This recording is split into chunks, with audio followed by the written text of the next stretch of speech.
For today's headlines, Philippines COVID tally now at 1,143,963. More travel ban looms. Nayong Pilipino MOA out this week.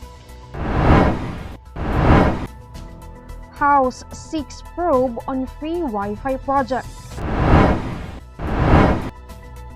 Budget constraints trouble Bayanihan 3.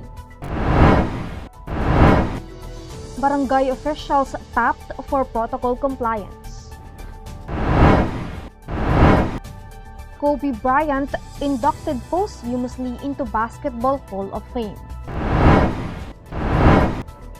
Easterlies affecting the country.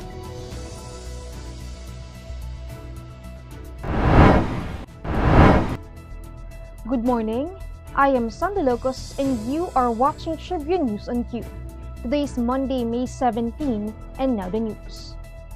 The Department of Health reported 5,719 new COVID cases on Sunday, bringing the country's total to 1,143,963.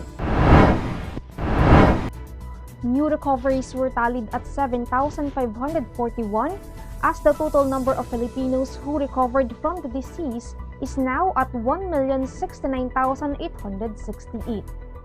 A total of 140 more deaths were reported from the illness, bringing the COVID-19's death toll in the country to 19,191. The Philippines currently has 54,904 active cases.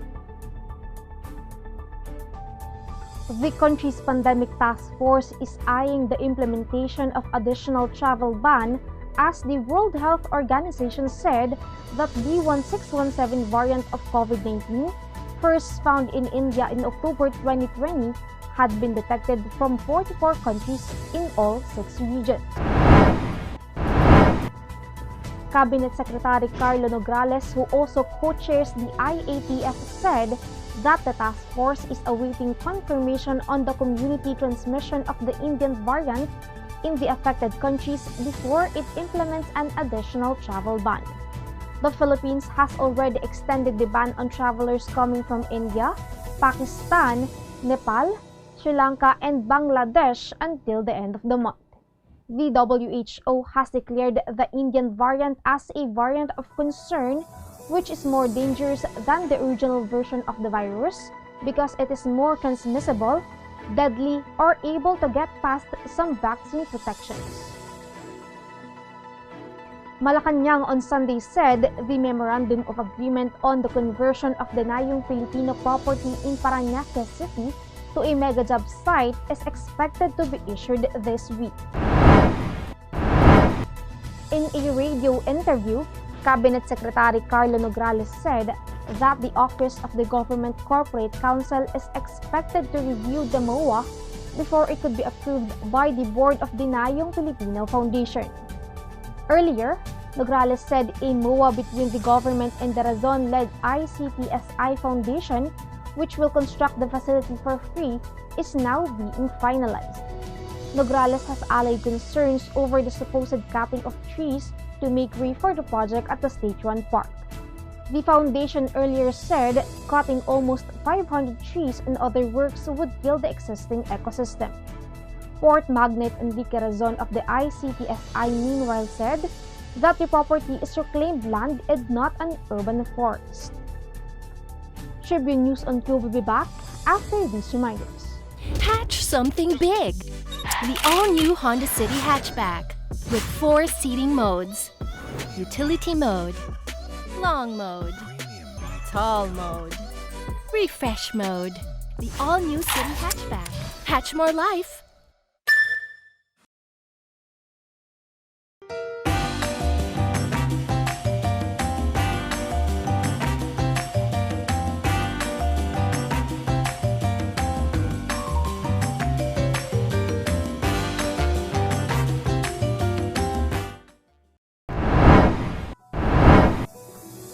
The House of Representatives Committee on Good Government and Public Accountability is calling for an investigation on the controversial 1.3 billion nationwide free Wi-Fi project of the Department of Information and Communications Technology, which means far from completion despite 4 years into the program. In House Resolution 1751, the committee seeks to look into the alleged irregularities and setbacks on the DICT's program that was created by Republic Act 10929 in August 2017.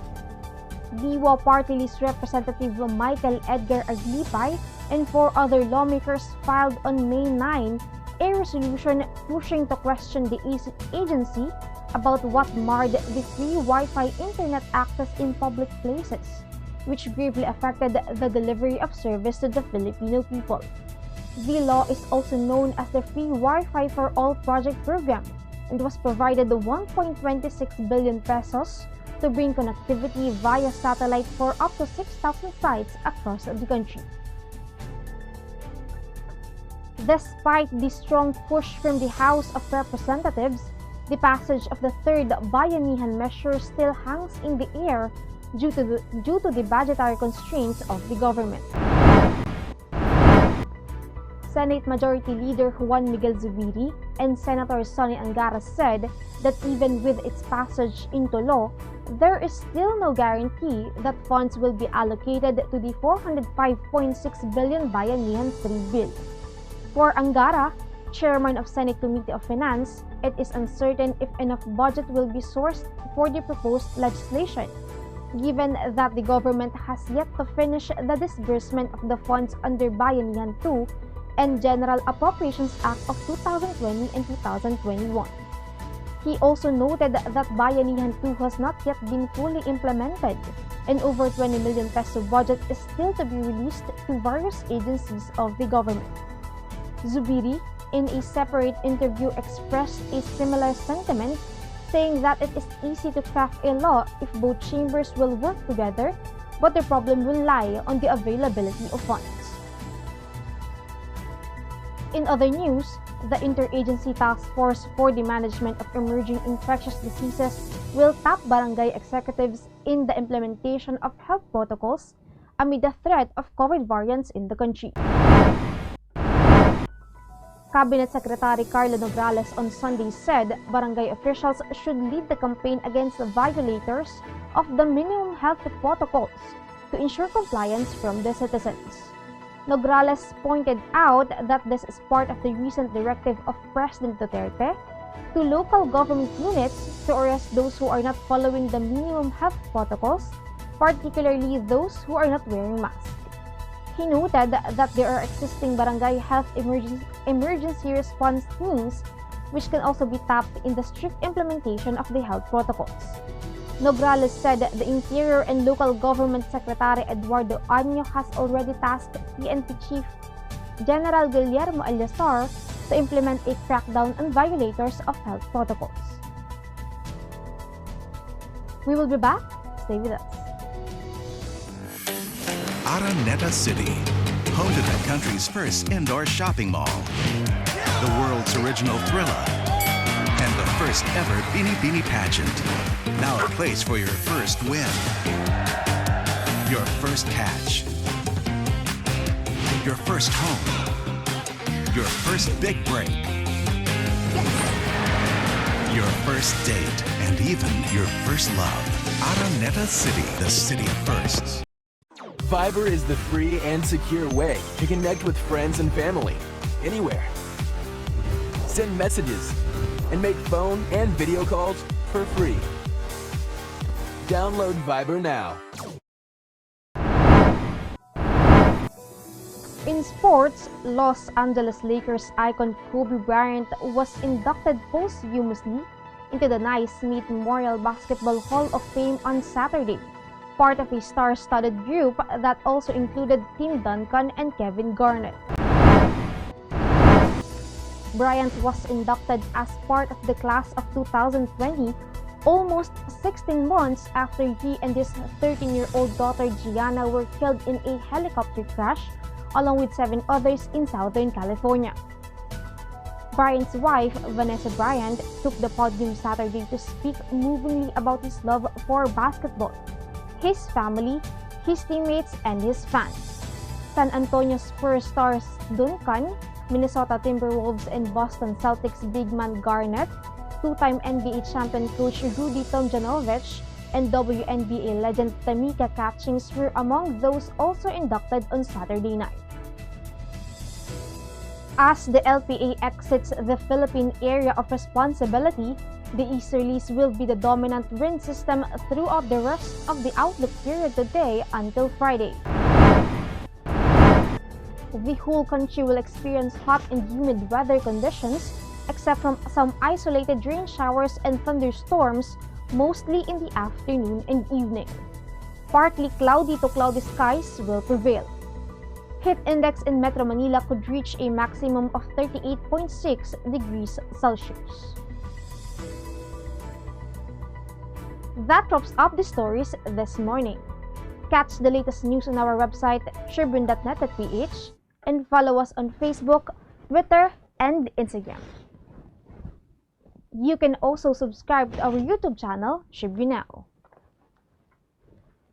The Daily Tribune is one with the nation in facing the COVID-19 crisis, and in line with this, the Daily Tribune digital edition on Press Reader is now available for free online. You can also download the Daily Tribune app on Apple Store or Google Play to get the latest and most comprehensive news online. Daily Tribune is also inviting everyone to join its community Viber Kachibu to get updates on the freshest and hottest news and entertainment stories of the day. Tarcito emoticons are also available on our community Viber. Just visit the sticker store and search for Kachibu Community. And before we go, we would like to thank the SM Store and Araneta Center. Again, this is Sandy Locos and you are watching Tribune News on TV. Stay safe, stay healthy, and stay at home. Good morning and have a nice day.